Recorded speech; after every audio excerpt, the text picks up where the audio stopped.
the season. Yeah. Stat dudes. This is our Super Bowl right here. This really is our Super Bowl. Yeah. We've spent all of our money on this one segment. Marcellus, tell everyone what it is. Yeah, this is our last turning. Choo, choo, choo, choo. You can still get there, and Frank Clark did. All right, he did it. Not good enough to win, but he did it. No. Our silver medalist of the week. It goes to a repeat. Gonna work out Look well? at that little blue Corvette right here. So when you're pass rushing, everyone's caught up in the move. Everyone's caught up in your feet. But it's the flexion right here. Do y'all see this? That hip, when that hip is bending and that knee is bent and that ankle's flexed and you could turn the corner like that, you stay in the league forever. And that's what James Harrison was doing. I've never wanted dollar bills more. It was a great season of Dat Dudes. A lot of people loved this segment, and good news for everyone is we'll be back next season. Let's do it. We'll also be back in the show, but first, a little Jimmy Fallon with NFL superlatives. Welcome back to Mike and Mike. I'm Jen Lada. So the Cubs made history yesterday when they visited the White House to celebrate their World Series win from back in November.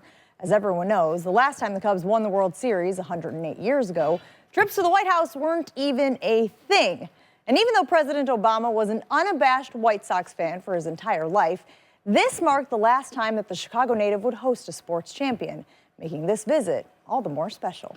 Welcome back to Mike and Mike. I'm Jen Lada. All right, a big meeting in the association as the Warriors and Cavs squared off in Cali last night. And given the fact that these two dueled in the finals last year, it's always good to get a gauge on where they stand in that standoff. To Mike and Mike, our favorite part of the week where Golick and I break down last night's episode of The Bachelor. Yep.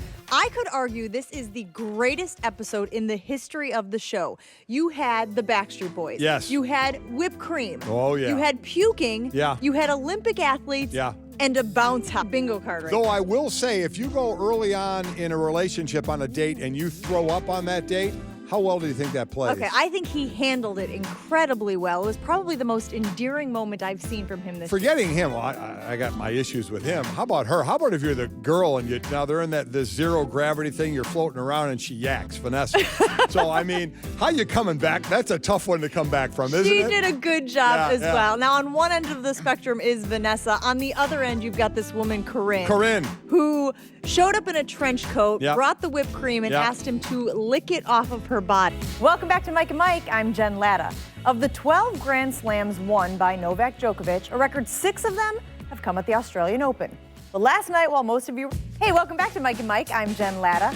In his first game against the Thunder back on November 3rd, Kevin Durant scored 39 points in a big win. And that remained a season high for Durant until last night, when he went off again against his former team, this time to the tune of